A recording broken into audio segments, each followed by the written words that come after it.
शिव जी की वंदना, गौरा जी की वंदना, शिव जी की वंदना, गौरा जी की वंदना, गिरिजा के नंदना की बार बार वंदना, गिरिजा के नंदना की बार बार वंदना, सीताराम वंदना, राधे श्याम वंदना, सीताराम वंदना, राधे श्याम वंदना, अंजना के नंदना की बार बार वंदना, अंजना के नंदना की बार बार वंदना।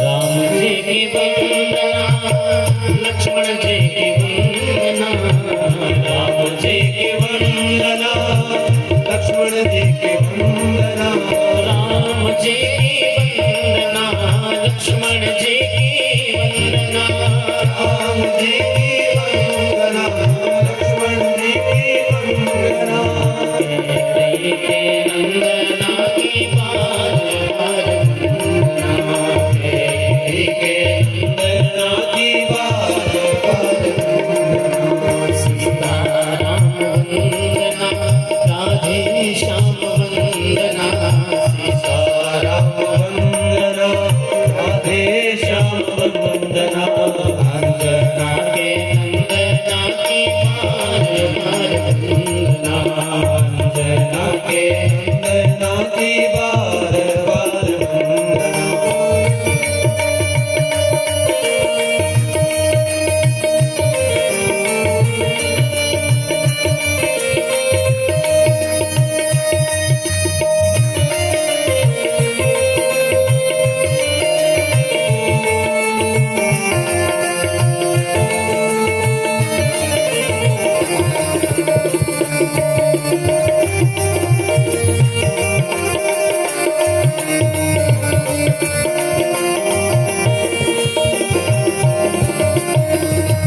नंद जी की वंदना, रोहिणी जी की वंदना, नंद जी की वंदना, रोहिणी जी की वंदना, नंद जी की वंदना, रोहिणी जी की वंदना, नंद जी की वंदना, रोहिणी जी की वंदना, यशोदा के नंदना की बार बार वंदना, यशोदा के नंदना की बार बार वंदना, सीताराम वंदना, राधे श्याम वंदना, सीताराम वंदना, राधे श्याम वंदना, अंजना के नंदना की बार बार वंदना, अंजना के नंदना की बार बार वंदना।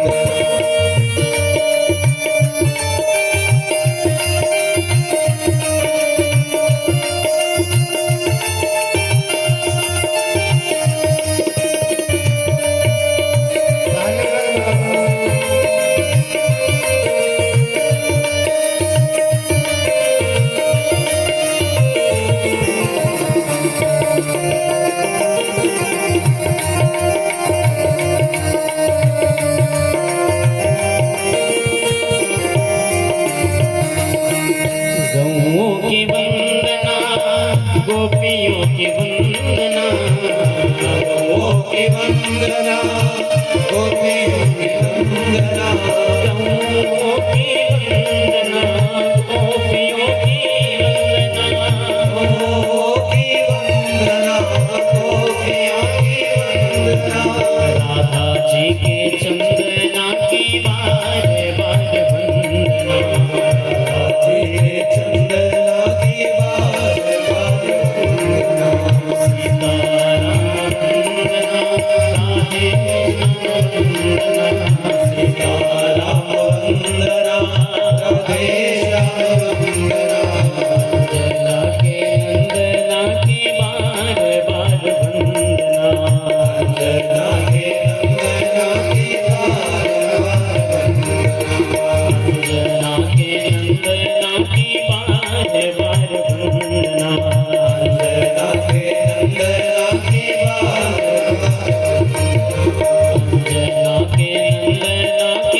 भक्तवत्सल भगवान की जय। नमः पार्वती पतये हर हर महादेव। आइए महाराज, इस तीर्थराज पावन प्रयाग में सप्ताह का अनुष्ठान, जिसका आज महात्म्य का दिवस है, सर्वप्रथम व्यासपीठ से परम पूज्य सद्गुरुदेव भगवान के पावन चरणों में मेरा कोटि कोटि प्रणाम। यज्ञ मंडप में उपस्थित समस्त देवी देवताओं को एवं तीर्थों को भी कोटि कोटि नमन। आदरणीय विद्वान वृंद, सत्संग कथानुरागी, मातृशक्ति देवियों, प्रभु प्रेमियों, हमारे इस अनुष्ठान के मुख्य यजमान श्रीमान शंभुदत्त शास्त्री जी, श्री राघवानंद सेवल जी, श्री माधवानंद सेवल जी, सपत्निक सपरिवार श्रद्धा विश्वास पुरुषार्थ और विवेक के समन्वय से अपने स्वर्गीय माता पिता श्रीमती जमुना देवी जी, श्रीमान जगमोहन जी, जिनके निमित्त सप्ताह का आयोजन करवा रहे हैं और जिसका आज महात्म्य का दिवस है, आप सभी श्रोता भागवत जी के सन्मुख बैठे हैं। मेरे पूज्य जन श्रीमान परमेश्वर दत्त शास्त्री जी, श्री अमिचंद्र शास्त्री जी, गौतम परिवार में श्रीमान जियाराम जी, अन्य मेरे सभी साथीगण, ब्राह्मणगण और इस परिवार के अतिथि लोग जितने आए हैं दूर दूर से और गांव के लोग भी, व्यासपीठ आपका हार्दिक अभिनंदन करती है, स्वागत करती है। ठाकुर जी आप सब के ऊपर अपार कृपा करें, संतति वृद्धि हो, संपत्ति की वृद्धि हो, आपका धन सदमार्ग पर लगे, धर्मानुष्ठान में लगे, गौशाला में लगे, धर्मशाला में लगे। और बहुत सुंदर व्यवस्था इस पंडाल की भी और आदरणीय विद्वान ब्राह्मणों ने जो वेदियां बनाई है, ठाकुर जी का समस्त देवी देवताओं का मंत्रों के माध्यम से आह्वान करके यथोचित उनका पूजन सत्कार हुआ, जल यात्रा और जल देवता की पूजा, समस्त ग्राम देवता कुल देवी को नमस्कार प्रणाम। और अब हम व्यास पीठ से भागवत का महात्म्य बिल्कुल संक्षेप में, क्योंकि आपने कई बार सुना। अभी पिछले महीने ही विशाल मणि जी, शशिकांत जी, सूर्यकांत जी के घर में उनकी पूज्य माता जी श्रीमती शांति देवी जी के निमित्त शिव महापुराण का अनुष्ठान, और इसी परिवार में, एक ही परिवार है, अब भागवत भगवान आए हैं समस्त पितरों का उद्धार करने के लिए। अब आप जानते हैं कि भागवत महात्म्य में 6 अध्याय हैं पद्म पुराण के अंतर्गत। महात्म्य का मतलब है भागवत की महिमा क्या है, क्यों सुनना चाहिए, क्या होता है सुनने से, किस किस का उद्धार हुआ, किसने सुना, कब ये कथा हुई। और कलिकाल में तो साक्षात भगवान श्री कृष्ण का ही विग्रह है। ये भागवत पोथी नहीं, कोई किताब नहीं है, साक्षात ठाकुर जी है। मैं हर कथा में कहता हूँ, पाषाण की मूर्ति है, लोहे की मूर्ति है, सोने की है, चांदी की है, किसी भी धातु की है, पर वो मूर्ति बोलती नहीं है। पर ये शब्दमय मूर्ति ऐसी है जो बोलती है। जैसे जो मैं बोलता हूँ ये माइक आपको वही सुनाता है, और जो मैं बोलता हूँ ये भागवती बोलता है। क्योंकि जैसे मैंने आपको सुनाने के लिए माइक को माध्यम बनाया है, वैसे भागवत ने अपनी बात सुनाने के लिए मुझे माध्यम बनाया है। बोल मैं नहीं रहा हूँ, बोल यही रहा है। करोड़ों जन्मों का जब पुण्य उदय होता है, तब जीवन में भागवत की कथा श्रवण करने को मिलती है। और कई प्रकार से इसके अनुष्ठान है। और सप्ताह क्रम जो है, ये सनकादि महात्माओं ने देव ऋषि नारद जी को विधि बताई है। यद्यपि नारद जी ने पहले भी इस भागवत कथा को अपने पिता से सुना है, ब्रह्मा जी से, पर सप्ताह की विधि से नहीं सुना। नवान्न पारायण हो, 11 दिन का हो, पक्ष पारायण हो, मासिक पारायण हो, 6 महीने का पारायण हो, वार्षिक पारायण हो, अलग अलग पारायण है, अलग अलग कामना के लिए। और सप्ताह का जो क्रम है ये सर्वश्रेष्ठ कलयुग में बताया है। और ये विधि सनकादि ऋषियों ने देव ऋषि नारद जी को बताई। अब आप भागवत के महात्म्य का प्रथम मंत्र का थोड़ा स्मरण करो और ध्यान करो। सच्चिदानंद रूपाय विश्वोत्पत्त्यादि हेतवे तापत्रय विनाशाय श्री कृष्णाय वयम् नमः। इसकी बहुत लंबी चौड़ी व्याख्या है। पर समझने वाली बात यह है कि सृष्टि करता भी वही है, पालन करता भी वही है और संहार करता भी वही है। और जो हमको ताप होता है आध्यात्मिक, आदि दैविक, आदि भौतिक, उनको शांत करने वाला भी यही सच्चिदानंद भगवान है। सच्चिदानंद भगवान का मतलब है अखंडानंद, प्रेमानंद। वो सत्य है, वो काल के ऊपर विजय पाई है। काल जिनका सेवक है, वो आनंद स्वरूप है, ज्ञान स्वरूप है, सत्स्वरूप है। ऐसे भगवान राधा कृष्ण के चरणों में हम आप सब मिलकर के प्रणाम करते हैं। और दूसरे मंत्र में यम प्रव्रजंतम अनुपेतम अपेत कृत्यम द्वैपायनो विरह कातराजुभाव पुत्रेति तन्मया तया तर्ववे निदुस्तम सर्वभूत हृदय मुनिमानतो अस्मि। ये है सत्यवती नंदन महर्षि वेदव्यास भगवान के पुत्र। कौन? श्री सुखदेव जी। इन सुखदेव जी ने ही राजा परीक्षित को भागवत की कथा सुनाई, और ऐसी कथा सुनाई कि राजा परीक्षित को गंगा के किनारे साक्षात भगवान का दर्शन करवा दिया। ये वही राजा परीक्षित है जिसने शरीर छोड़ने से पहले अपनी मुक्ति का दर्शन किया है। मरने के बाद मुक्ति मिले बाद की बात है, पर ग्रंथ तो ऐसा बोल रहा है। ग्रंथ का मतलब जो ग्रंथियां खोल दे, हमारे अंदर ग्रंथियां बहुत है। काम, क्रोध, लोभ, मोह, मद, मत्सर, विद्या, पूछो ही ना। बाहर कुछ और, अंदर कितनी अग्नि प्रज्वलित हुई है। हम कभी क्रोध की अग्नि में जल रहे, कभी लोभ की अग्नि में जल रहे। श्रवण मात्र कभी शीतलता मिले, शांति मिले, आनंद मिले, परमानंद की अनुभूति। जैसे सब कुछ होने के बाद भी कुछ कमी महसूस होती है। कमी कोई नहीं, पर फिर भी हो रही है, तो वही कमी है। और जो कमी कहीं पूरी नहीं होती, वो भागवत द्वार में पूरी हो जाती है। बोलो भगवत्सल भगवान। श्रवण मात्र लिखा है इसका। सैकड़ों राष्ट्र यज्ञ, सैकड़ों अश्वमेध यज्ञ जो पुण्य देते हैं, वो पुण्य कथा मात्र श्रवण करने से मिल जाता है। पर सुने तो सही। और मैं हर कथा में कहता हूँ, आप पंडाल में बैठे हैं और शास्त्री जी ने व्यवस्था भी बहुत सुंदर बना रखी है, वैसे भी मन लग रहा है आकर के। तो भगवान का घर बना है, दिव्या धाम, वृंदावन धाम।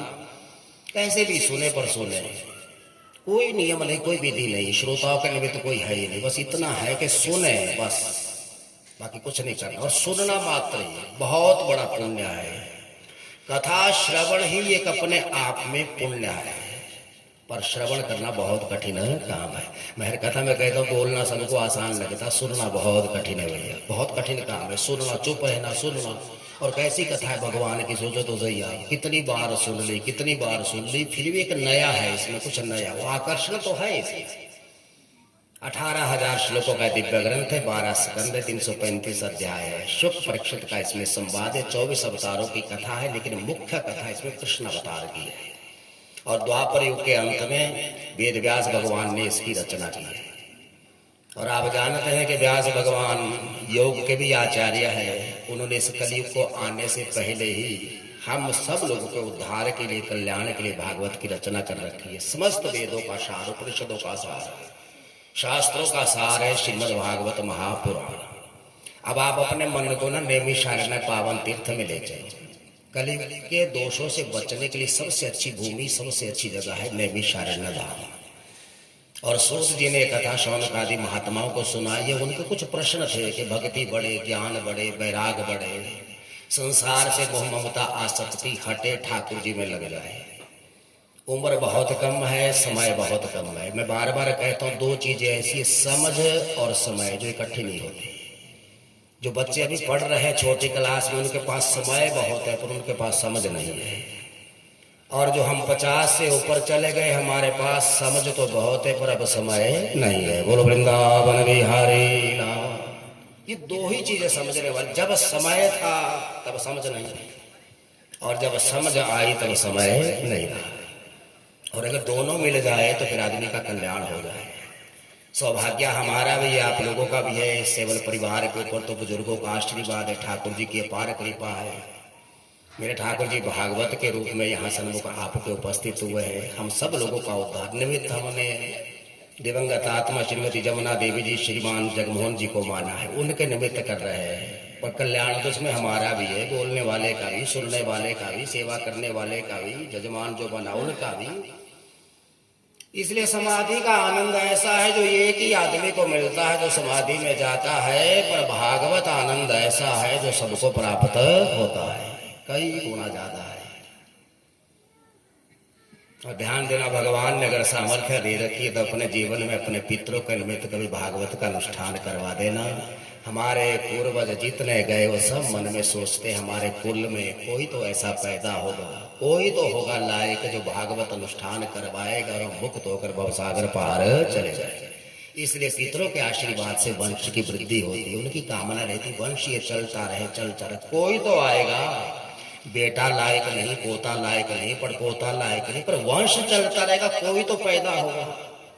और उनकी यहाँ से भैया जिन्होंने हमने को जीवन दे रखा है, ये दुनिया दिखा रखी है, हम उनके ऋणी है और इससे बड़ा ऋण उतारने का और तो कोई धर्म है ही नहीं। सर्वोपरि ग्रंथ के भागवत महापुराण, शौनक आदि ऋषियों के प्रश्न और सूत जी का शौनक आदि महात्माओं को भागवत महात्म्य का श्रवण करवाना। सप्ताहेन श्रुतम चैतत सर्वथा मुक्तिदायक। सूत जी कहते हैं, हे शौनक आदि महात्माओं, एक बात पर ध्यान देना। अभगता स्तांश विज्ञायन ददोस कथामृतम, आप कल्पना करना थोड़ा, देवता भी इस कथामृत के अधिकारी नहीं है। और मैं हर कथा में मन में सोचता हूं कि करने वाला चाहे सुनने वाला बहुत कम कलयुग में भाव से कथा करने वाले और भाव से करवाने वाले मिलते हैं, अधिकारी नहीं है। कारिता कणलोभेन कथा सारस्ततो गता क्यों लिखा है? क्योंकि कलयुग में धन की लालसा में यशो अर्थ धर्म सेवनम, यश के लिए यज्ञ होंगे, इसलिए कथा का सार ही खत्म हो जाएगा। जब हम अनाधिकारी को सुनाएंगे, अनाधिकारी हम लोग करेंगे, तो उस कथा का जो तत्व है वो धीरे धीरे धीरे धीरे ये शास्त्रीय विधि से ही यज्ञ होना चाहिए, उसका फल होता है। और ये कहते सप्ताहेन श्रुतम चैतत सर्वथा मुक्तिदायकम, निश्चित है ये सप्ताह क्रम से सुनोगे तो मुक्ति संभव है, हो ही नहीं सकता ना हो, पर या तो विधि में कहीं कमी है।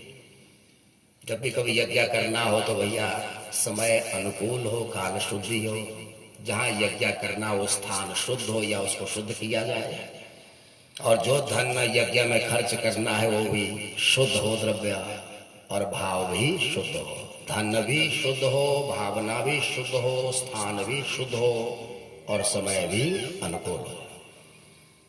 ये तो चतुर्वार्षिक श्राद्ध पर हमारा सप्ताह अनुष्ठान। जब सूत जी ने कहा कि शौनक आदि महात्माओं ये सप्ताह कर्म की विधि किसने सुनाई, किसने बताई? सनक आदि महात्माओं ने। किसको बताई? देव ऋषि नारद जी को। तो शौनक आदि महात्माओं के मन में प्रश्न आया कि नारद जी तो 2 घड़ी से ज्यादा कहीं ठहरते ही नहीं, वो 7 दिन कथा सुनने के लिए कहाँ बैठे और कहाँ ये कथा हुई, क्यों हुई? तो यहीं से ही सूत जी शौनक आदि महात्माओं को भागवत महात्म्य का वर्णन करते हैं। एकदा ही विशालायाम चत्वारिष्यो मला सत्संगार्थम समायाता ददृशु तत्र नारद। एक बार की बात है, शौनक आदि महात्माओं सनक, सनंदन, सनातन, संत कुमार, ये 4 ऋषि कुमार सत्संग करने की इच्छा से उत्तराखंड बद्रीनाथ में पधारे और वहां उन्होंने देव ऋषि नारद जी को उदास बैठे देखा।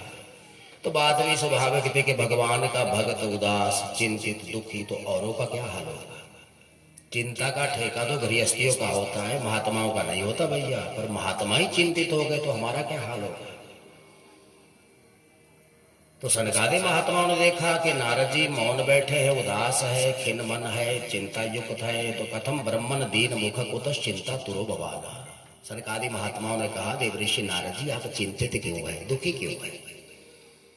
तो सनकादि महात्माओं के प्रश्न करते ही नारद जी उठे, उनके चरणों में माथा टेका और कहा, महात्माओं मैं अपने दुख से दुखी नहीं हूं, तो बोले इस भूमंडल को पवित्र तीर्थ समझ करके यहाँ भ्रमण करने आया था मैं, और तीर्थों में गया, महात्माओं के आश्रमों में गया, गृहस्थों के घर में गया। तीर्थों में स्नान करने का जो पुण्य होता वो मुझे मिला, संत दर्शन का जो पुण्य होता वो मुझे मिला, गृहस्थों ने मेरा बड़ा मान सम्मान किया, पर मेरे मन को शांति नहीं मिली। सवाल तो शांति का है। ये मतलब नहीं कि हम गंगा स्नान करते तो गंगा स्नान का पुण्य ही खत्म ना, स्नान का पुण्य तो मिलता है पर बेचैनी नहीं जाती, शांति नहीं मिलती है। संत दर्शन करते हैं, संत सेवा करते हैं, सब कुछ मिलता पर शांति नहीं मिल रही है। गृहस्थों के घर में अतिथि का सम्मान है, बेटी का सम्मान है, ब्राह्मणों का सम्मान है, साधु का सम्मान है, पर शांति नहीं मिल रही है। ना अतिथि को मिल रही है, ना गृहस्थ आश्रम वाले को मिल रही है। तो नारद जी कहते कि सनकादि महात्माओं जब ना तीर्थों में शांति मिली, ना महात्माओं के यहाँ शांति मिली, ना गृहस्थों के यहाँ शांति मिली, तो मैंने सोचा कि वहां चलता हूँ जहाँ भगवान श्री कृष्ण ने बाल लीलाएं की है। कहाँ? वृंदावन में। यामुनम तटमापन्नो यत्र लीला हरिरभूता। और मैं वहां गया और वहां मैंने एक आश्चर्य देखा कि सुंदर नववती 16 श्रृंगार किए बैठी रो रही है। ये भी एक आश्चर्य था। 16 श्रृंगार कर रखे, नववती है, सर्वगुण संपन्न है। कुछ सेविकाएं उसकी सेवा कर रही, 2 बूढ़े उस पुरुष उसकी बगल में लेटे, पर वो रोती जा रही। एक बार तो मैंने सोचा कि पूछूं इसको कि क्या दुख है तेरे को। फिर मैंने सोचा भैया बीच में बोलना ठीक नहीं लगता है। और जब मैं निकलने लगा तो उसने आवाज लगाई, भो भो साधु क्षणमतिष्ठा मम चिंता अपी नाशे। तो मैं खड़ा हो गया, मैं उसके नजदीक गया। मैंने पूछा, काशी तुम काविमो चेमा नारिया का पद्मलोचना, तुम कौन हो? ये बूढ़े पुरुष तेरे कौन लगते हैं? ये सेविकाएं तेरी कौन है? तू रो क्यों रही है? तो उस देवी ने कहा, हम भक्ति रीति छाता ये मोह में तनयो मतो। मेरा नाम भक्ति है महात्मा जी। ये 2 बूढ़े पुरुष ना मेरे बच्चे हैं, इनका नाम है ज्ञान और वैराग्य। भक्ति के पुत्र कौन है? ज्ञान और वैराग्य। और गंगा यमुना सरस्वती नर्मदा ये दिव्य नदियां ना दिव्य रूप धारण करके मेरी सेवा कर रही है। महात्मा जी मेरे साथ मेरी बहन भी थी मुक्ति, पर जैसे ही द्वापर का अंत हुआ, कलयुग आया, वो मुझे छोड़ करके चली गई। मैं अकेली फंस गई यहाँ। नारद जी ने कहा, पर तेरे बच्चे तो वृद्ध है और तू नववती है, ये कैसे हुआ? बोले, उत्पन्ना द्रविड़े साहम वृद्धिम कर्नाटके रखा क्वचित क्वचित महाराष्ट्र गुरुजरे जड़ताम। महात्मा जी ये बच्चे भी मेरे नवयुवक थे, पर मैंने बहुत प्रांतों में भ्रमण किया अपने बच्चों को लेकर। जब मैं गुजरात में गई तो मैं भी बूढ़ी हो गई, मेरे बच्चे भी बूढ़े हो गए। पर पुनः वृंदावनम प्राप्त नवीन स्वरूप। जब मैं गुजरात को छोड़कर ना अपने बच्चों को लेकर वृंदावन में आई तो मैं तो नवयुवती हो गई, सुंदर बन गई, पर मेरे बच्चे बूढ़े ही रह गए। नारद जी की आंखों में पानी आ गया। उन्होंने कहा, भक्ति इसमें किसी का दोष नहीं है, कलयुग का दोष है। तो भगवान श्री कृष्ण के चरणों का ध्यान कर, तेरे सारे दुख मिट जाएंगे। इस कलयुग में ज्ञान और वैराग्य का कोई ग्राहक है ही नहीं। अच्छा, आप देखना कथा में ज्ञान की बातें करो, सारी अम्मा सोने लग जाती धीरे धीरे। होता नहीं है, क्योंकि ज्ञान ग्राह्य नहीं है, वैराग्य ग्राह्य। उसमें तो रसीलापन हो कुछ तो आदमी रहता है रस में, बाकी उसका ग्राहक नहीं है कोई यहाँ, इसलिए वृद्ध होते हैं, उनको पूछता ही कोई नहीं। पर मैं इतना जानता हूँ भक्ति रानी कि वृंदावन धाम धन्य है जहाँ भक्ति जवान मिलती है। कम से कम भक्ति तो नवीन है, सुंदरी है, नवयुवती है। तो वृंदावन धाम छोड़कर बाहर छोड़कर कहीं मत जाना। इदम स्थान पर विदेश में गम्य मैं भक्ति भी कह रही है। इतनी पाखंडी यहाँ, इतनी आडम्बरी, तो मेरा भी यहाँ क्या काम है? मैं स्थान छोड़कर कहीं अन्य जगह चली जाती। बोले, ना ना ना ना, तेरे साथ तो भगवान इतना प्यार करते भक्ति रानी कि तू छोटे से छोटे कुल में भी हो तो भी भगवान वहां चले जाते हैं। तू ही तो एक आधार है। मैं तेरे बच्चों को नवयुवक तो नहीं बना सकता, पर संत होने के नाते इनको जगा देता हूँ। तो बार बार गीता पाठ सुनाया, वेद सुनाए, उपनिषद सुनाए, शास्त्र सुनाए, घंटी बजाई, शंख ध्वनि की, तो जागते तो है, पर जब तक मंत्रोच्चारण चलता है ना तभी तक जागते, मंत्र बंद फिर सो जाते हैं। अच्छा, नारद जी मन में सोचे कि जागते तो है, पर जब तक मंत्र चले, घंटी बजे, कौन है जो 24 घंटे टन टन टन टन टन टन ही करता रहे, इनके गाने के बाद तो बड़ी समस्या खड़ी होगी भाई। अच्छा, समस्या हमारी सबकी, हमारे अंदर भी ज्ञान वैराग्य है, भक्ति है, सबके अंदर है, और सोए हुए हैं। हमारा ज्ञान वैराग्य कब जागता है? जब हम संत सेवा में जाते हैं या सत्संग में जाते हैं, तब जाग जाते हैं। और जैसे ही कथा की आरती होती है फिर सो जाते हैं। बोलो भगत वत्सल भगवान। ये अपना अनुभव है, देखना कभी आगे जागते जरूर है, पर उतने ही समय तक, उससे आगे नहीं, फिर सो। अगर सदा के लिए जाग जाए फिर तो हमारा कल्याण होता है। वहां भी वही स्थिति है, मंत्रोच्चारण हो, गीता पाठ चले, घंटी बजे, शंख ध्वनि हो, जागे, वो बंद हो, फिर सो जाए। श्री सूत जी कहते हैं कि शौनकादि महात्माओं, आकाशवाणी हुई कि देवऋषि नारद जी कोई सत्कर्म करो, तुम्हारा परिश्रम सफल होगा। अच्छा, नारद जी कुछ कहे थे तब तक वो वाणी लुप्त हो गई। अब ये ना पता लगे कि कौन सा सत्कर्म करूं, कौन सा सत्कर्म करने से जागेंगे ये तो बोला कि सत्कर्म करो, पर वो सत्कर्म है क्या? तो नारद जी ने भक्ति को आश्वासन दिया, ढांढस बढ़ाया, कहा तू चिंता मत कर, जब तक तेरे दुख दूर ना होंगे ना तब तक मैं चैन से बैठूंगा नहीं। मैं महात्माओं से, संतों से पूछता हूँ, ब्रह्मचारियों से, भक्तों से, ब्राह्मणों से, विद्वानों से, कि कौन सा सत्कर्म है जिसको करने से भक्ति का दुख दूर होगा। तो इंतजार करना। नारद जी निकल गए। अच्छा, नारद जी प्रश्न करे तो उनके प्रश्न का उत्तर कौन दे? बोलो भगवत्सल भगवान की जय। कई लोग तो मौन हो गए, भैया इतने बड़े विद्वान त्रिकालदर्शी संत, हम क्या जवाब दे? कई कहते हो मौन है आजकल चला हुआ, मैं नहीं बोल रहा। अच्छा, बोलने तब डर भाई अंदर, बोलने कैसे? इतने बड़े आदमी पूछने भी वो आ रहा है। पता करते करते पूछते पूछते नहीं संतोषजनक उत्तर मिला तो देवऋषि नारद जी उत्तराखंड को चले गए, बद्रीनाथ। सही बात है भैया, प्रश्नों के उत्तर तो उत्तराखंड में मिलते, उसका नाम ही उत्तराखंड है।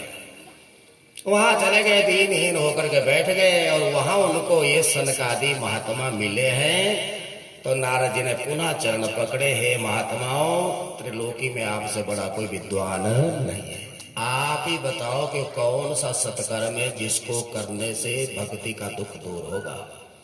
तो सनकादि महात्माओं ने मुस्कुराते हुए कहा, सत्कर्म सूचकम नूनम ज्ञान यज्ञ समृतो बुधई। उत्तर तो मिल गया नारद जी, क्या है? बोले सत्कर्म है सप्ताह ज्ञान यज्ञ जो चला है, इसको कहते हैं सप्ताह ज्ञान यज्ञ, यही सत्कर्म है। सत्कर्म सूचकम नूनम ज्ञान यज्ञ समृतो बुधई। श्रीमद् भागवत आलापासा तो गीता शुकादि। अगर सप्ताह अनुष्ठान हो जाए तो भक्ति का दुख दूर होगा।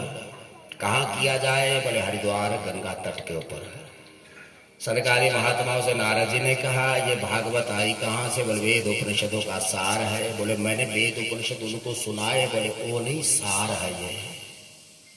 जैसे दूध का मक्खन सार है, आम के वृक्ष का सार आम का फल है। वृक्ष मीठा नहीं है पर सारा सार फल में आया है। तो देवऋषि नारद जी कहते हैं कि मैं चलो आप कथावाचक, मैं जजमान आ गए हरिद्वार में। भैया गंगा के किनारे जो है व्यास पीठ बनाई, रेत इकट्ठा करके महात्माओं की कथा, वहां कौन सी व्यवस्था थी? और नारद जी के बारे में लिखा, भूलोक देवलोक ब्रह्मलोक तक प्रचार किया। कथा का प्रचार जरूर करना चाहिए, कोई आए चाहे ना आए, दूर दूर तक सूचना दो, कथा हो रही है। और देवता भी आए, तारा पुराण भी गए, चारों वेद भी गए, उपवेद भी गए, उपपुराण भी गए, उपनिषद भी गए, 6 शास्त्र भी गए, पहाड़ भी गए, तीर्थ भी गए, दिव्य रूप धारण करके। मैं बार बार कहता हूँ, इन पहाड़ों का भी एक सुंदर हमारे जैसा रूप है। ऐसे ही नहीं कैसे ये पहाड़ है, नदी का एक अपना रूप है।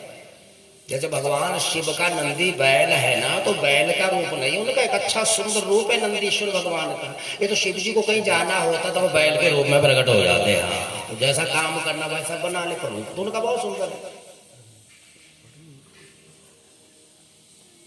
और कथा का शुभारंभ होता, देवऋषि नारद जी मुख्य यजमान बन करके बैठे। उन्होंने कहा, गुरु जी कथा के बीच में बोलना तो अच्छा नहीं है, पर मेरे मन में शंका है। बोले बताओ। बोले इस कथा को सुनने से किसी विद्वान का कल्याण हो, किसी भक्त का कल्याण हो तो ठीक है, पर क्या किसी पापी का भी कल्याण होता है? तब सनकादि महात्मा कहते, नारद जी हवन करवाते वक्त पुरोहित का हाथ लगे, यजमान का लगे, अग्नि तो जलाती है। वो नहीं देखते कि पुरोहित का हाथ आया कि यजमान का आया, जानबूझ कर किसने मुझे छुआ के अनजाने भी छू लिया, उसका तो स्वभाव है जलाना, अग्नि का दोष नहीं है। अगर अग्नि जलाए ना तो उसको अग्नि मानेगा ना। ऐसी भगवान की कथा, भगवान के नाम का स्वभाव है पापों को जलाना। तुम श्रद्धा से सुनो, अश्रद्धा से सुनो, पर कान में जो चली गई कथा हरि नाम, वो अंदर पापों को तो जलाएगी ही जलाएगी। तुंगभद्रा तटे पूर्व बभूत पतनमुत मम यत्र वर्णा स्वधर्मेण सत्य सतकर्म तत्परा। सनकादि महात्मा कहते, नारद जी मन की शंका दूर करने के लिए एक महात्मा सुनो। छोड़ो आप औरों का, पर एक प्रेत का भी भागवत कथा से उद्धार हुआ है। विद्वान की और जीवित व्यक्ति की तो बात ही छोड़ दो कि शठ है कि दुष्ट है कि कामी है कि लोभी है कि नीच है, कैसा है, उनका तो कल्याण है ही है। पर कोई दुष्ट मर गया और प्रेत योनि में चला गया और उसके निमित्त कोई भागवत अनुष्ठान करवा दे तो पापी भी शुद्ध बुद्ध होकर भवसागर पार चला जाता है। नारद जी ने कहा, ये कैसे हो सकता? बोले सुनो, तुंगभद्रा नाम की नदी, उसके तट पर एक गांव, नाम है उत्तम नगर। उसमें रहता है एक ब्राह्मण आत्मदेव, पत्नी का नाम है धुंधली।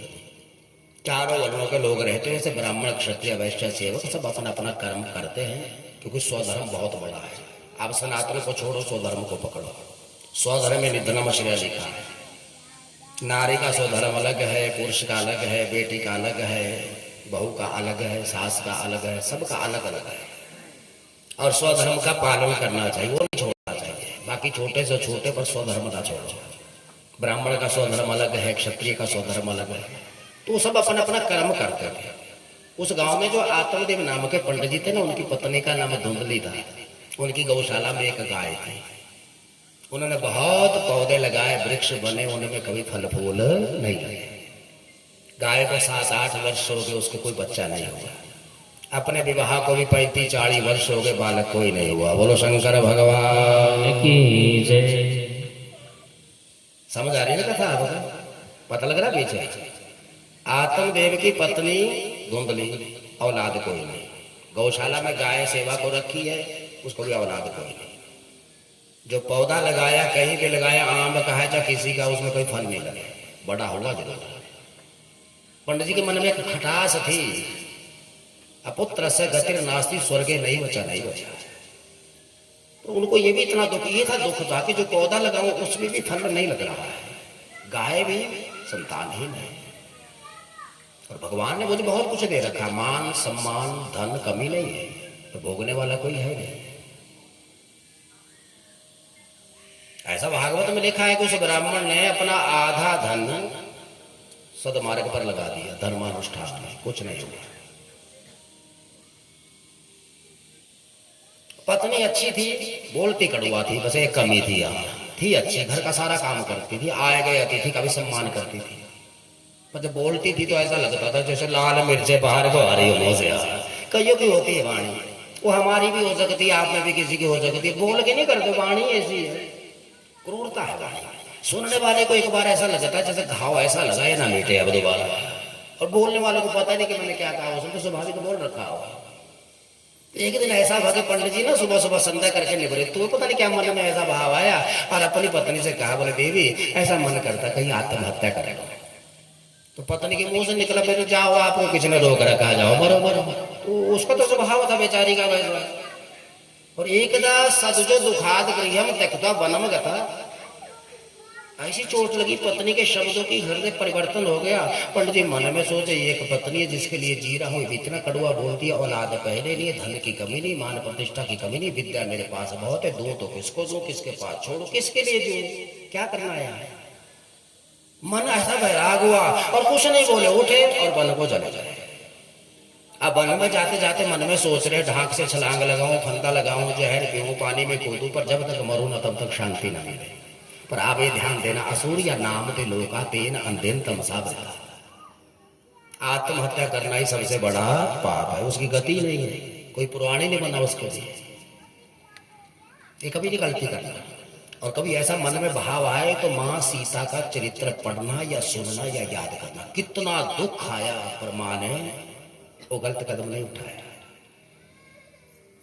अंत में भी जब जाना था तो धरती मां से कहा कि मैं पतिव्रता नारी हूं, तो हे मां मुझे स्थान दे, स्थान दे, स्थान से फट गई धरती, वो चले गए। जब तक धरती पर आई दुख हटा ही नहीं। तो आत्महत्या की थोड़ी सोच के मर जाओ।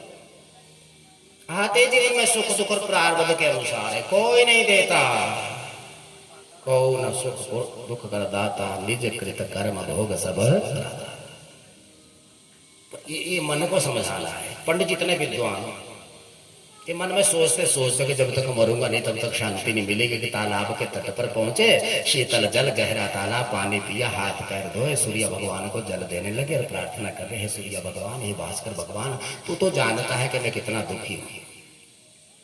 जीने को मन नहीं करता, और मैं भी जानता हूं कि आत्महत्या करना महापाप है, पर कोई रास्ता नहीं है। तू प्रत्यक्ष देवता है, मैं तालाब में छलांग लगाकर जीवन लीला पूरी करने जा रहा हूं। भास्कर भगवान, यमराज की अदालत में मेरी गवाही दे देना कि ब्राह्मण बहुत दुखी था, इसलिए इसने आत्महत्या की। इतना कहकर ना प्रार्थना करके बस जाने ही लगा था, तब तक सामने नजर पड़ी एक महात्मा जी भिक्षा का खप्पर हाथ में लिए गाते आए, जय जय राधा रमण हरि बोल, जय जय राधा रमण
हरि बोल। जय राधा रमण हरि बोल।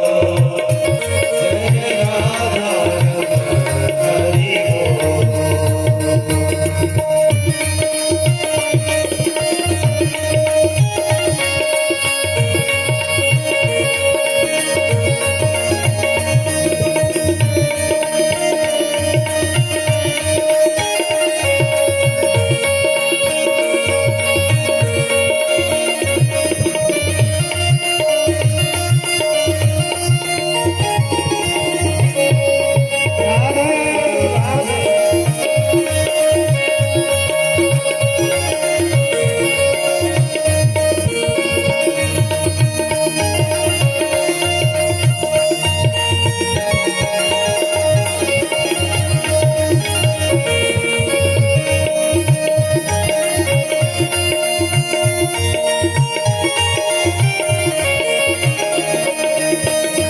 जय जय राधा रमण हरि बोल। जय जय राधा रमण हरि बोल।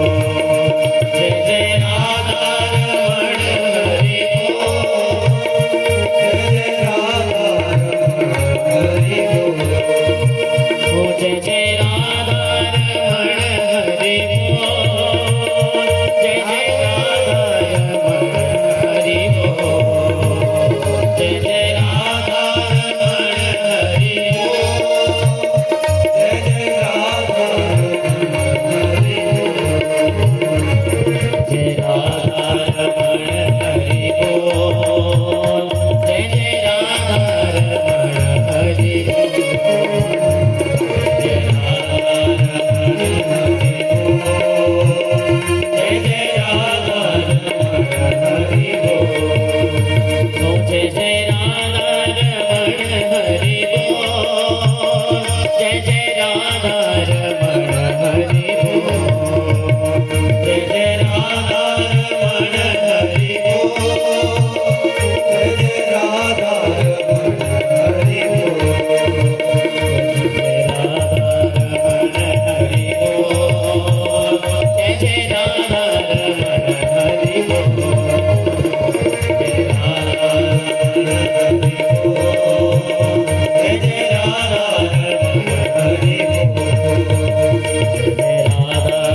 रमण हरि बोल।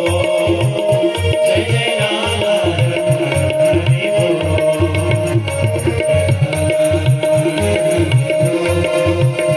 जय राधा रमण हरि बोल। जय जय राधा रमण हरि बोल। जय जय राधा रमण हरि बोल। जय जय राधा रमण हरि बोल। जय जय राधा रमण हरि बोल।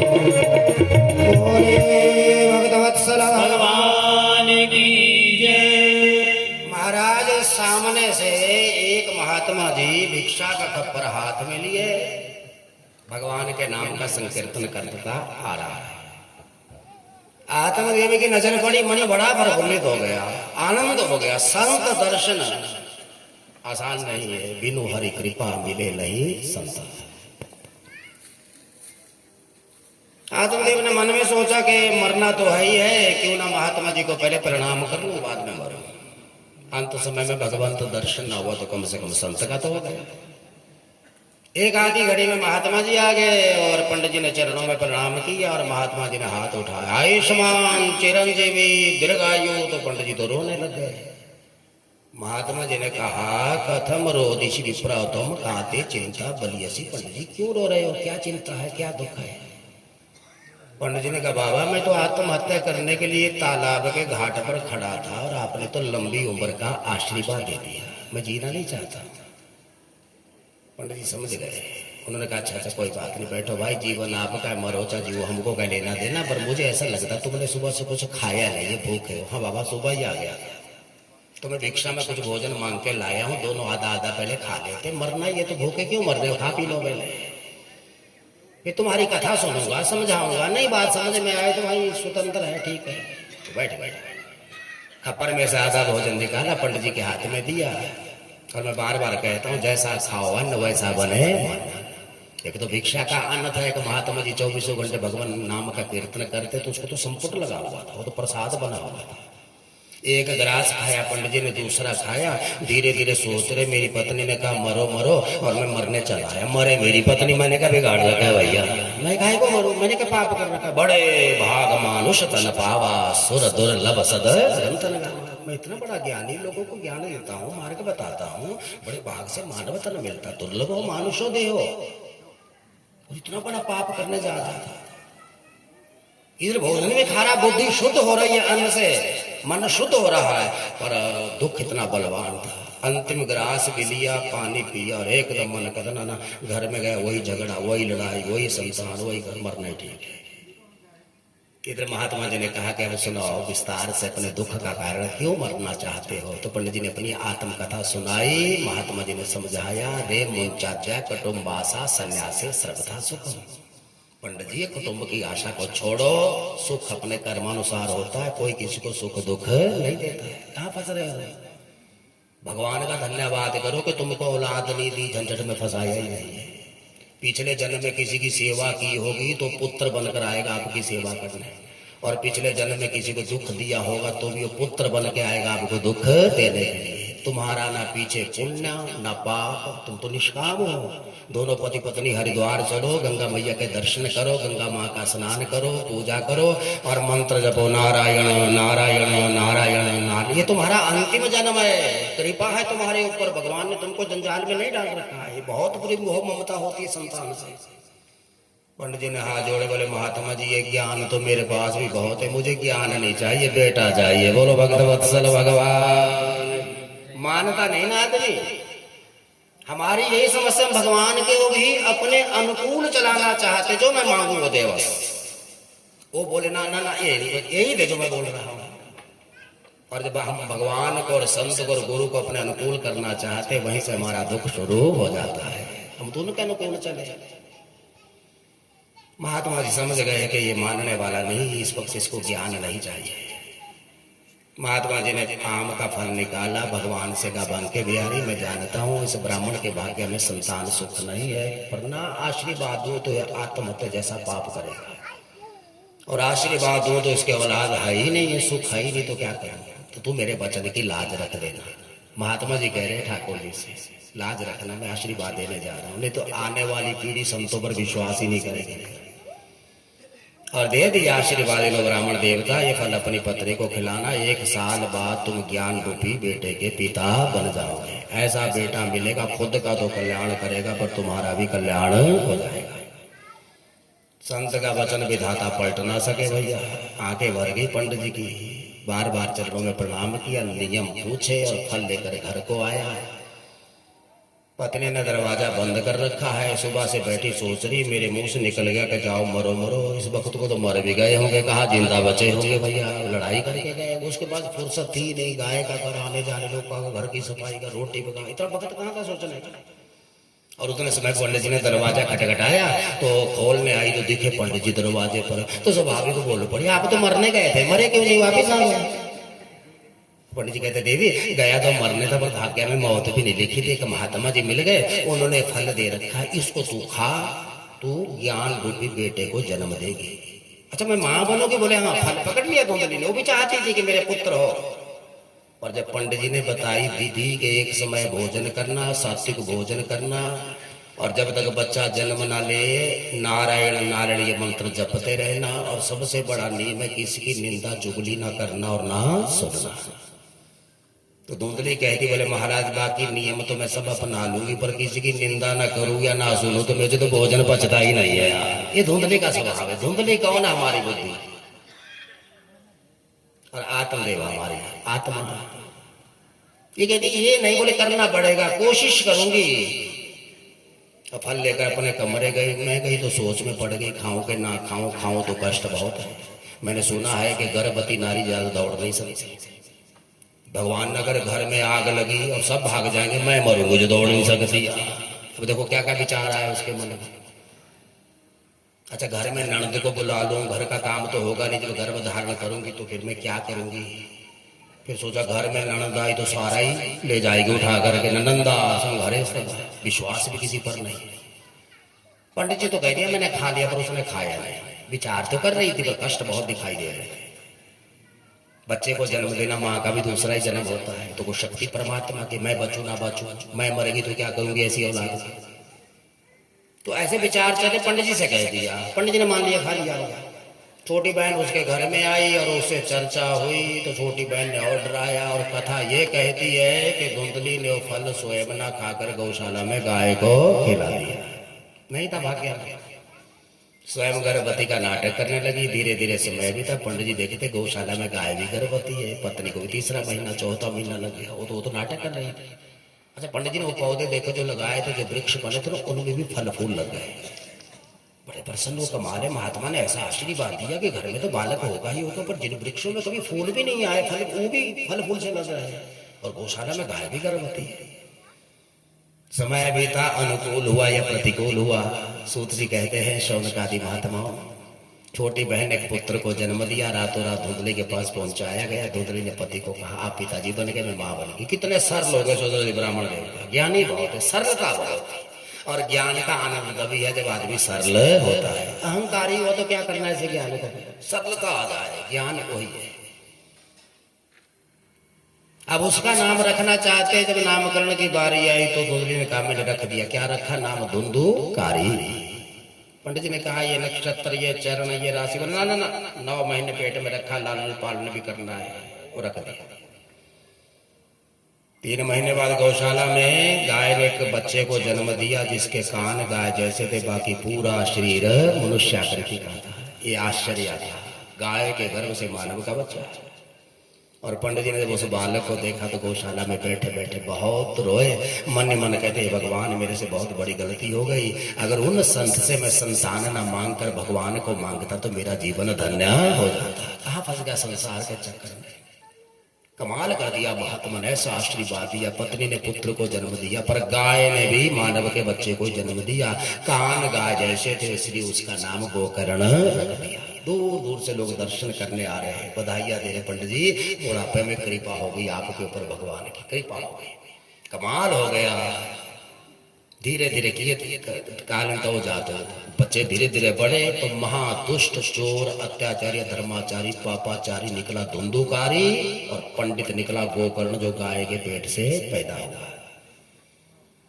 उसका अत्याचार धर्माचार पापाचार बढ़ता गया बढ़ता गया बढ़ता गया। पंडित जी और धुंधली समझाते गए, पर उसने वो कर्म नहीं छोड़ा। एक दिन उसने अपने पिताजी को भी गले से पकड़ा, बहुत रोए पिताजी, भगवान इससे अच्छा तो औलाद ही ना होती तो ज्यादा ठीक था। बोलो भगत वत्सल भगवान की जय। दुख के दुख दुख, नाम ही इसका दुखालय, नाम तो इसका दुख का घर है। गोकर्ण जी बड़े भाषी थे, और उन्होंने हाथ पकड़ा, पिताजी का बगल वाले कमरे में लगे, बोले पिताजी देहे अस्ति मां सुरुद्रे विमतत जतम जाया सुखदि सदा ममता विमुच्य पश्चानिशं जगदेकं क्षण भंगनिष्ठम वैराग्य रागरसको भगवती निष्ठ। पिताजी छोड़ो मोह ममता, ना आपका बेटा है ना आपकी पत्नी है, आपका शरीर भी अपना नहीं है, ये कुछ नहीं आपका, ये आपको मिला है यही और यहीं पर छूट जाएगा, कुछ नहीं है हमारा। तो क्या करूं बेटा मैं? बोले सब कुछ छोड़कर वन को चले जाओ और भागवत के 10वें स्कंद का पाठ करो, और जब जीवा थक जाए तब मन से ओम नमो भगवते वासुदेवाय ये मंत्र जपो। कहीं भी भटक लो, अंत में तो यही कोई आना पड़ता है जी। बोलो भगवत्सल भगवान। अगर धन शांति देता तो धनवान कभी अशांत ना होता, पुत्र शांति देता तो पुत्रवान कभी अशांत ना होता। शांति तो केवल मात्र भगवान नाम के आश्रय से ही मिलती है, और कलयुग में तो लिखा भी है, कलयुग केवल नाम आधार, कलयुग केवल नाम आधार, कलयुग केवल नाम आधार,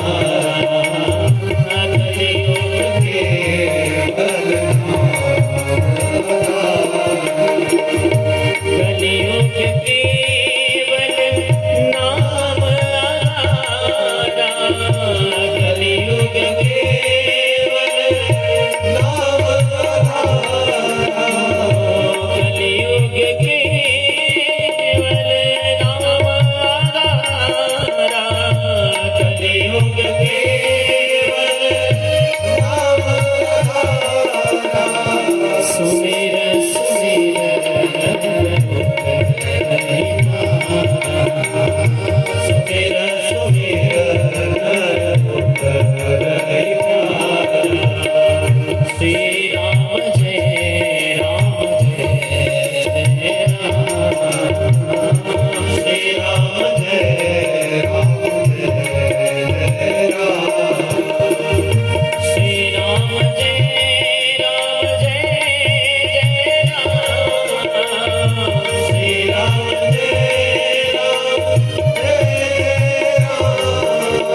कहता है कलयुग केवल नाम आधारा, तो मान लो। और इतना प्यारा गोकर्ण जी कह रहे पिताजी जाओ, अपने बेटे को गुरु बनाया पंडित जी ने, मंत्र दीक्षा ली, चले गए, तप करके मुक्त हो गए। धुंधुकार ने एक दिन रात को अपनी माँ को भी मारा, वो बेचारी रात को भागी, ठोकर लगी, कुएं में गिरी, मर गई। गोकर्ण जी समझ गए मेरा ही नंबर है, बोलो भक्त वत्सल भगवान। वो तीर्थ यात्रा को चले गए और पीछे धुंधुकारी ने 5 वैश्याओं को घर में लाकर रख दिया। जो घर मंदिर के समान पूजा जाता था, आज उस घर को कोई देखता भी नहीं है। वक्त का नहीं पता लगता कहां को गिर जाए। पंडित जी के समय में यजमान लोग आए, घर को माथा टेकते थे। पुरोहित जी का घर है और थे बहुत अच्छे पुरोहित जी, ऐसा बेटा थे। अब 5 वैश्याओं को घर में रखा, उनको खुश करना तो धुंधुकारी को चोरी भी करनी पड़ी। एक दिन राजमहल से हीरे मोती चोर करके लाया। 10 बजे रात को घर में पहुंचा, सांस चढ़ा हुआ, पीछे राजा के सिपाही दौड़े हुए, दरवाजे के अंदर को गिरा, गठड़ी बिगिरी, पानी पिला दो, पानी पिला दो, प्यास लगी। 5 पत्नियां गठड़ी खोल रही है, पानी नहीं पिला रही है। बोलो भक्त वत्सल भगवान की जय। वो चीख रहा है, वो गठड़ी खोल रही है, मरा जा रहा हूं, पहले पानी पिलाओ। गठड़ी खोली, हीरे मोती रत्न सरफिया जौहरा। एक ने कहा महाराज ये तो बड़ा कीमती सामान लाए, कहाँ चोरी की? बोले पानी पिलाओ। अरे चोरी कहाँ की? बोले राजा के महल में। पर पानी पिलाओ, प्राण निकल रहे हैं। तो उसकी पत्नी ने धीरे से कहा बहन राजा के सिपाही इसको छोड़ेंगे। तीसरी ने कहा बहन अगर ये पकड़ा गया तो हम भी पकड़ी जाएंगे। चौथी ने कहा बहन चोरी ये करे सजा हम भोगे। कहाँ का नियम है? वो कह रहा पानी पिलाओ। 5वीं पत्नी कहती सुनो बहन, ये हीरे मोती मिलना कठिन है, ऐसे जैसे पति तो बथेरे मिलते हैं दुनिया में, तो मारो। 2 पत्नियों ने पैर पकड़े, 2 ने पकड़े हाथ और 5वीं ने दबाया गला। पत्नी अभी तो 5 थी ना, भागा भागा। किन के लिए चोरी करके आए? उनके लिए, उनको खुश करने के। उन्होंने मारा, वो चिल्लाता रह गया। इधर उधर कई पड़ोस सुन ला ले, दौड़ी दौड़ी एक पत्नी गई, चिमटे से अंगारा उठाया, चूल्हे में से जलता जलता दे उसके मुंह में डाल गया।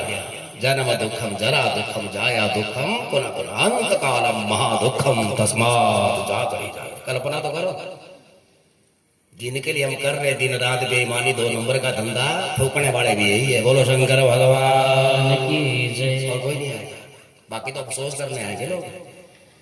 सब जगह सुपुत्र नहीं मिलते जो हमको तुम नाम नरक से तारण कर दे। हाँ सब नहीं मिले,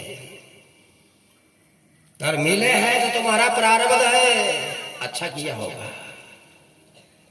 पर तो ऐसी पत्नियां जिनके लिए आया, मारा, घर में गड्ढा खोदा, दफना दिया, भागने। 1-2 साल के बाद गोकर्ण जी को तीर्थ यात्रा में पता लगा कि मेरे भाई की मृत्यु होगी, तो गया श्राद्ध, पिंडदान, गायत्री जप, गीता पाठ, ब्राह्मण भोजन, पोहा, जो करने को सब किया। पता था उनको कि पापी था, वो मुक्त हो जाए कहीं। 2-3 सालों के बाद वापिस अपनी जन्मभूमि का दर्शन करने आए। रात को पहुंचे खंडहर मकान में, तो 12 बजे बुरी बुरी आवाजें आए। तो गोकर्ण जी तो तपस्वी थे, उन्होंने कमंडल में से जल लिया, दे फेंका। कौन है तू? और सामने हड्डियों का ढांचा। अरे कौन हो? बोले भ्राता तो दियो अस्मी धुंधुकारी थी, ना बता आपका भाई हूं मैं धुंधुकारी। पसीना पड़ गया रात को गोकर्ण जी को। तू प्रेत बना है, मैंने तेरे लिए गया श्राद्ध किया। बोले गया श्राद्ध शतेन अपि मुक्तिरमेन भविष्यति। भैया तुमने तो एक गया श्राद्ध किया होगा, पर 100 भी श्राद्ध करोगे गया जी के तो भी मेरी मुक्ति नहीं हो सकती। जिसने अपनी माँ की हत्या कर दी वो मुक्त कैसे होगा? महापापी हूं मैं, पर मैं इतना जानता हूं गोकर्ण भैया, किसी जन्म का तो मेरा पुण्य उदय हुआ जो आपके चरण यहाँ पर पड़े, मुझे प्रेत योनि से मुक्त करवा दो। गोकर्ण को भी आश्चर्य हुआ, जब गया श्राद्ध से ही मुक्ति नहीं तो फिर होगी कैसे? रात बीती, सुबह हुई, लोगों को खबर मिली, सब गोकर्ण का दर्शन करने आए। अच्छे का दर्शन करने दुनिया दौड़ रही है भैया। गोकर्ण जी ने सबसे हाथ जोड़े, मेरा भाई धुंधुकारी ना अधोगति में गया, उसकी मुक्ति का उपाय बताओ। तो कोई कुछ बोले, कोई कुछ बोले। गोकर्ण का तो मैंने सब कर लिया। वो कहता गया श्राद्ध शतेन अपि, सैकड़ों गया श्राद्ध भी उसकी मुक्ति नहीं कर सकते, तो और तो कोई उपाय है ही नहीं। अब गोकर्ण जी ने त्रिकाल संध्या के बल से आकाश में सूर्य भगवान को रोक दिया था। तप की शक्ति है ये, रुक गए। बोलो गोकर्ण जी बोले मेरा भाई अधोगति में मुक्ति, बोले सप्ताह वाचनम करो। कौन कहते? सूर्य भगवान बोले सप्ताह करो। भागवत नहीं, सप्ताह वाचनम करो, यानी साप्ताहिक विधि से यज्ञ करो। और स्वयं गोकर्ण जी ने आषाढ़ शुक्ला नवमी से अपने भाई धुंधुकारी की मुक्ति के लिए भागवत किया। पूरे गांव के लोग बैठे, 7 ग्रंथि वाला एक बांस, जिस ग्रंथि में वायु रूप धुंधुकारी छुपा है। प्रथम दिन की कथा ने विराम लिया, एक ग्रंथि चट गई, वो दूसरी ग्रंथि में चला गया। दूसरे दिन दूसरी चटकी, तीसरी में चला गया। अच्छा, गोकर्ण जी मन ही मन मुस्कुराते रहे, बोले कब तक छुपेगा, बाहर तो तुझे आना ही पड़ेगा, कब तक छुपेगा। और 7 दिन 7 ग्रंथि चटकी और बांस के 2 भाग, फिर छुपने को जगह नहीं दी और दिव्य रूप धारण करके बाहर को निकला। गोकर्ण जी ने जैसे देखा, आप कौन? बोले धन्य भागवती वार्ता प्रेत पीड़ा विनाशिनी। भैया मैं वही पर धन्य है भागवत की कथा जिसने मेरी प्रेत पीड़ा का नाश किया और मुझे सुंदर रूप नारायण का दे दिया। उसी वक्त नंद सुनंद नाम के पार्षद भगवान विष्णु के विमान लेकर के आए और उन्होंने कहा कि बैठो धुंधुकारी, आपको नारायण ने बुलाया है। गोकर्ण ने कहा देखो भगवान के पार्षदों, यहाँ हजारों श्रोता बैठे कथा सुनने के लिए और सबका मन है भगवान के लोक का दर्शन करने का। तो भगवान के पार्षद कहते गोकर्ण जी बुरा ना मानना, तुम्हारी कथा में ना एक ही श्रोता था इसलिए एक ही विमान आया। अरे आनी तानी विमान आनी, बोले हम तो बहुत सारे विमान ले आते पर श्रोता ही एक था। तो ये जो बैठे बोले इनसे पूछ लो। गोकर्ण जी ने कहा तुमने कथा नहीं सुनी? सबने कहा बोले हम दरबार में झूठ तो नहीं बोलेंगे गोकर्ण जी, हम तो कथा में बैठे थे पर कथा हमारे अंदर नहीं बैठी। तो इसमें फर्क तो पड़ गया, श्रोता का भेद पड़ गया। सुन सब रहे थे पर किसके अंदर बात तो चली गई और किसकी बाहर रह गई।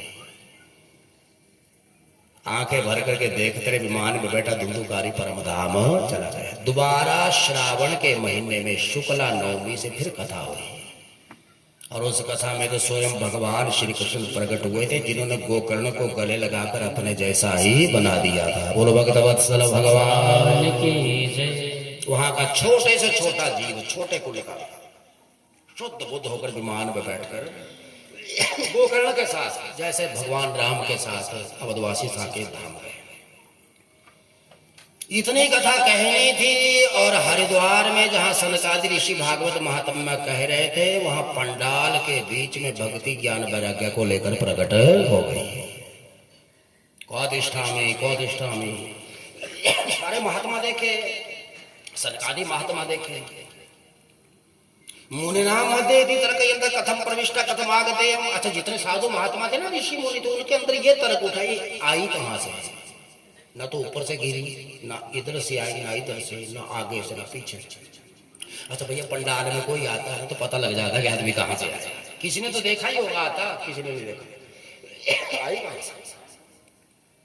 सनकादि महात्माओं से पूछ रही मैं कहां बैठूं? सनकादि महात्माओं ने कहा पहले बताओ आप आई कहां से?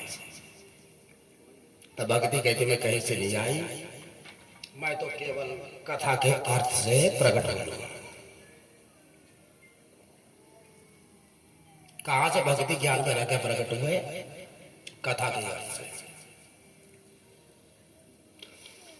तो सनकादि महात्मा कहते हैं कि तुम वैष्णवों के हृदय में विराजमान हो जाओ। और ऐसा कीर्तन चला महाराज,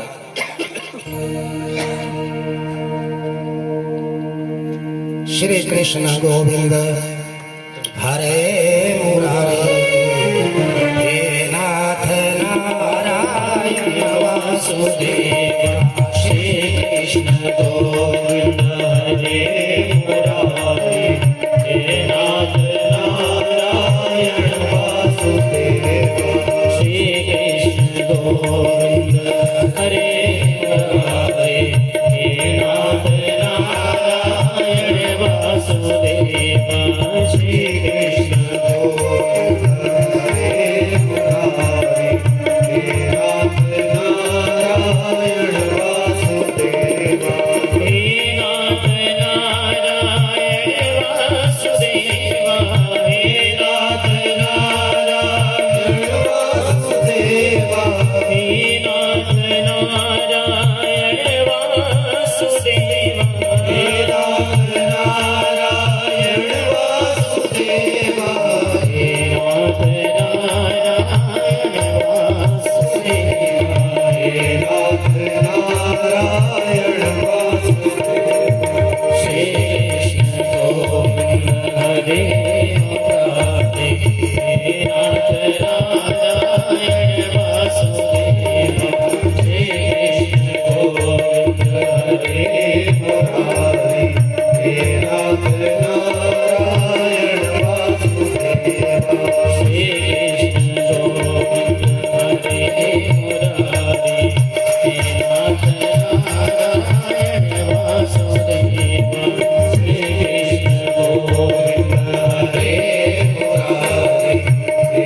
नाथ नारायण वासुदेव हे नाथ नारायण वासुदेव हे नाथ नारायण वासुदेव हे नाथ नारायण वासुदेव श्रीकृष्ण गोविंद हरे मुरारी हे नाथ नारायण वासुदेव श्रीकृष्ण गोविंद हरे मुरारी हे नाथ नारायण वासुदेव हे नाथ नारायण वासुदेव हे नाथ नारायण वासुदेव हे नाथ नारायण वासुदेव वत्सल भगवान की जय। महाराज परमहंसों के बीच में निज लोकम परित्यज्य भगवान भक्त वत्सल लिखा भागवत। जब वो कीर्तन चला भक्ति ज्ञान वैराग्य हर वैष्णव के हृदय में विराजमान हुए, शुद्ध बुद्ध हो गए। ऐसा नाम संकीर्तन चला कि भगवान को अपना लोक छोड़ करके उनके बीच में प्रकट होना पड़ा। ये नाम कीर्तन का ही तो प्रभाव है, इतने शुद्ध बुद्ध हो गए। कथा बहुत लंबी, पर सार ये है कि हुआ क्या। बाद में भगवान उन सब परमहंसों को लेकर भक्ति ज्ञान वैराग्य के साथ भागवत के अंदर प्रवेश कर गए। बोलो भागवत भगवान। ये परमहंसों की तो कथा है। हमारी आत्मा है आत्मदेव, हमारी बुद्धि है धुंधली, मन है हमारा धुंधुकारी और हमारा ज्ञान है गोकर्ण, और शरीर है एक बांस का डंडा। इसके अंदर बैठा मन रूपी धुंधुकारी 7 ग्रंथियों ने जकड़ रखा है, काम क्रोध लोभ मोह मद मत्सर अविद्या। आज भी हम बांस लगाते हैं, उसमें प्रेत धुंधुकारी का आह्वान करते हैं, फिर देखते हैं 7 दिन की सप्ताह पूर्ण हो गई पर बांस की एक भी गांठ चटकी नहीं। वहां नहीं चटकेगी, वो तो निमित्त है। हमको तो देखना कि आज पहले दिन की कथा ने आरती दी तो हमारा क्रोध कम हुआ कि नहीं हुआ, लोभ कम हुआ। वो चटकी अंदर ग्रंथि की नहीं चटकी, मन नहीं तो आई है। और मन मुक्त हो गया तो मुक्ति होगी, मन फंस गया तो दोबारा जन्म हो गया। और बाहर की कोई कथा नहीं, हमारी कथा है ये, कोई कथा नहीं है। वह मन को ही पवित्र करना, इसी को ही मुक्त करना है। आगे श्रोताओं के वक्ता के नियम और यज्ञ की विधि है, ये आप जानते हैं। और हम तो उस परिवार में श्री समुद्र शास्त्री जी वैसे भी यज्ञाचार्य है, और आपके यहाँ इतने यज्ञ इसी परिवार में ऊपर विशाल मणि जी का परिवार, जहाँ 4 अनुष्ठान हो गए। गौतम परिवार यहाँ मैंने किया, और ये छठा परिवार ही समझो गांव में ही आता है। तो विधि तो इसकी यही है जो आप कर रहे हैं, बहुत अच्छी विधि से अनुष्ठान करवा रहे। कितनी श्रद्धा, कितना भाव, कितना उत्साह, कितनी उमंग है। जैसे बेटे की शादी में या बेटी की शादी में पिता को उमंग बहुत ही उत्साह होता है, मैं क्या ना कर दूं और क्या व्यवस्था ना करूं और क्या ना दे दूं। इसमें लिखा है पहले तो वैसे ही धन का संग्रह करे जैसे कन्या के विवाह के लिए पिता धन जोड़ता है, और इतने उत्साह से करे तो जितना उत्साह होता है ना तो यज्ञ सफल हो जाता है। आप तीर्थ यात्रा कहीं जाना हो और मुहूर्त ना मिल रहा हो और उत्साह बहुत है तो चले जाओ, आपकी यात्रा मंगलमय हो जाएगी। और मुहूर्त अच्छा मिल रहा है और उत्साह नहीं है, कैसे जाएंगे कैसे वहां रहेंगे भैया, ये तो बड़ा कठिन सा लग रहा है, तब ना जाओ, तब वो मुहूर्त अच्छा नहीं है। उत्साह की तो बात है इसमें, और उत्साह इतना है इस परिवार में भी, आप सब गाँव पड़ोस में भी। तो ठाकुर जी देख रहे हैं, आपको आशीर्वाद दे रहे हैं। स्वर्गीय श्रीमान जगमोहन जी, उनकी धर्मपत्नी, उनके पूर्वज जितने यहाँ से गए उन सब देख रहे हैं। आज हमारे कुल में यहाँ फिर पुनः श्रीमद् भागवत का अनुष्ठान और महात्म्य की कथा। मैं फिर संक्षेप में आपसे कहूँ कि एक समय भोजन भूमि शयन, किसी की निंदा नहीं करनी, किसी की निंदा सुननी नहीं। कम से कम 7 दिन तो हमको बचना है। सबके अंदर भगवान कृष्ण का ही स्मरण करे और दर्शन करे, और जितना हो सके तन मन धन वाणी से यज्ञ में सेवा भी करे। और ठीक 12 बजे से 3 बजे तक कल कथा का समय रहेगा। आप 11:30 यहाँ आ जाओ, और तब संकीर्तन 12 से 3 कथा, क्योंकि आगे समय बढ़ा नहीं सकते, फिर रात को ठोकरें खानी पड़ती है श्रोता को, तब फायदा कोई नहीं। इतना बढ़िया टाइम है, घर में ना सोए यहाँ सो गए क्या फर्क पड़ता है। और ऐसा बढ़िया एसी बना हुआ एसी, देखो गर्मी, मैं भी स्वेटर खोल के ही आया, मैं देख लिया कि हिसाब किताब है। मैंने कहा भैया ये तो बहुत ही व्यवस्था, और इतनी ठंड में कितना बढ़िया मौसम है अंदर पंडाल में जो व्यवस्था बनी है बहुत अच्छे तरीके से। तो ये भी मैं हर कथा में कहता हूँ कि श्रोता जब कथा सुनने आए तो एक हाथ में पुष्प और एक हाथ में दूध की बाल्टी भी ले गया है। ये आपके लिए लिखा है तो की बात है ये।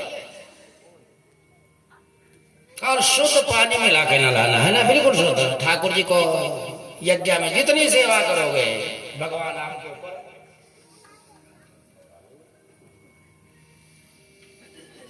भगवान की अपार कृपा बरसती रहे।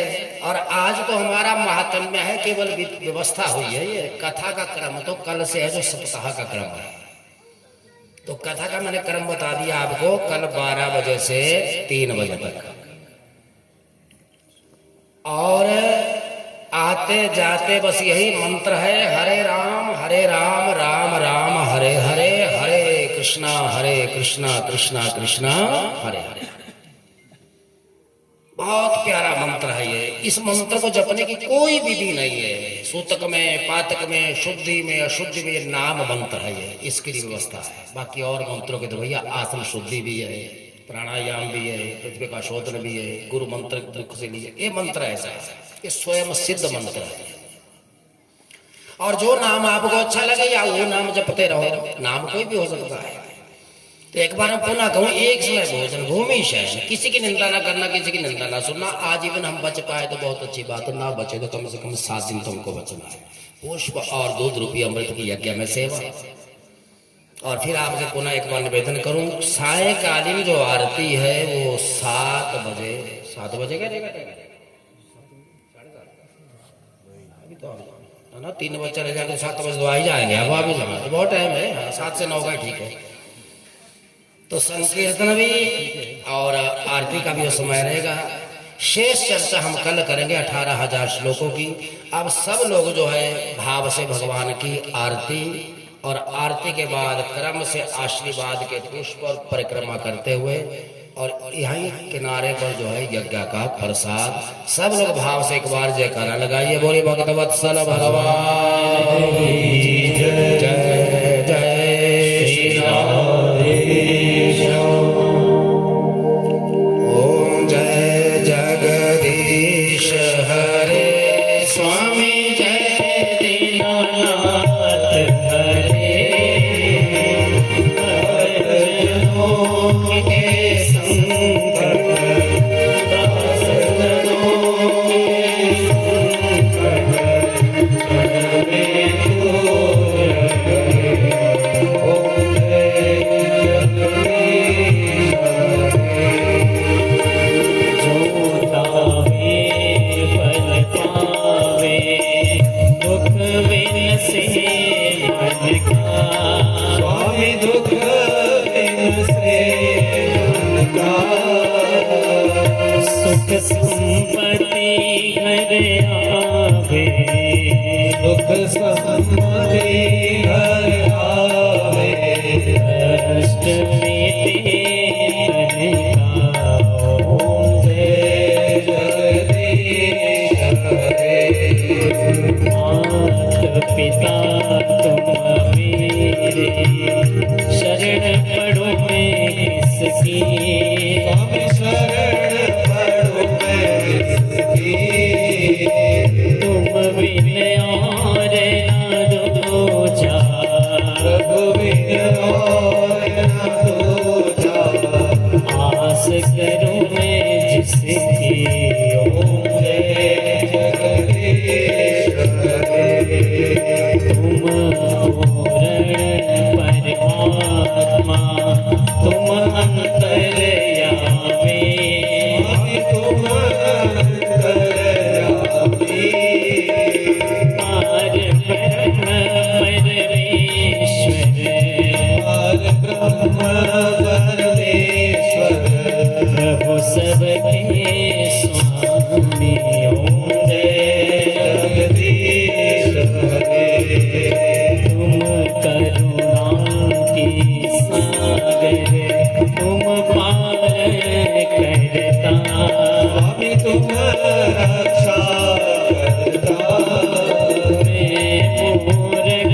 दुख हरता ठाकुर तुम मेरे रक्षक तुम मेरे अपने हाथ उठाओ अपनी शरण लगाओ द्वार पड़ा मैं तेरे ओम जय जगदीश हरे विषय विकार मिटाओ आप हरो देवा देवा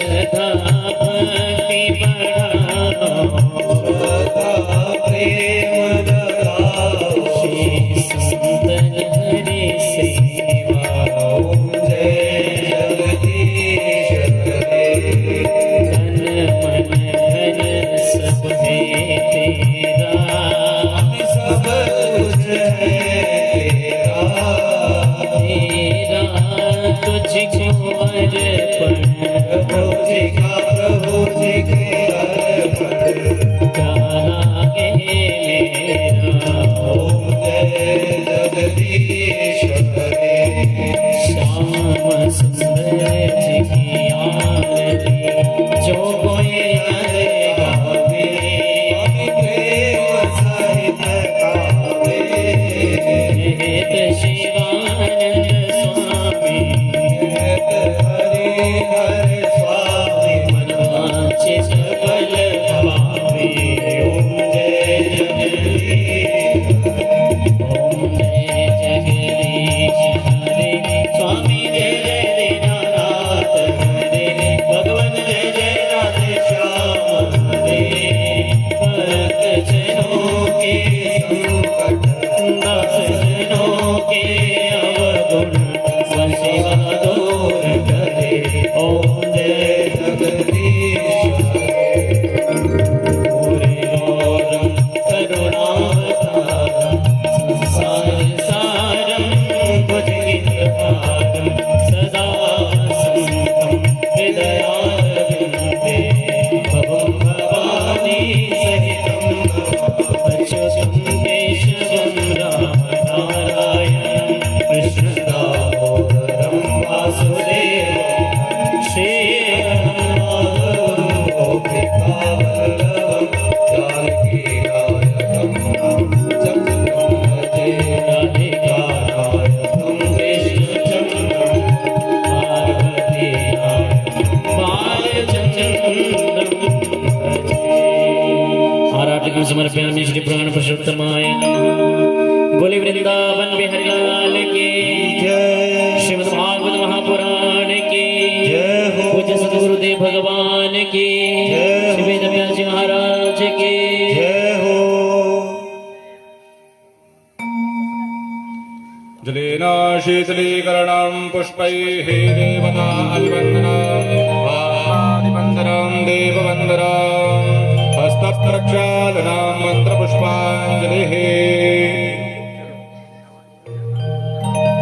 ॐ मेधामे वरुणो ददातु मेधामग्निः प्रजापतिः मेधामिन्द्रश्च वायुश्च मेधान्धाता ददातु मे स्वाहा इदं मे ब्रह्मः च क्षत्रयोर्मे श्रियामनुता मयि देवा दधातु मे स्वाहा इदं विष्णुर्विचक्रनेत्रे धानि दधे पदं समूढमस्य पाकुलुरे स्वाहा तद्विष्णोः परमं पदको सदा पश्यन्ति सूरयः दिवीव चक्षुरा ततं त्रीणि पदाक्षिचक्रमे विष्णुर्गोपादाभ्यः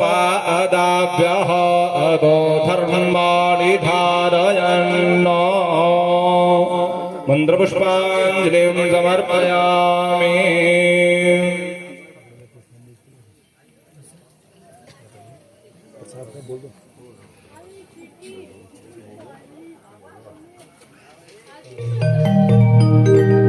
सभी से निवेदन कृपया सभी एक पंक्ति बना के आए और व्यास जी से आशीर्वाद ग्रहण करते हुए सभी के लिए भोजन प्रसाद व्यवस्था है। तो सभी भोजन प्रसाद ग्रहण करके ही अपने अपने घरों को प्रस्थान करें।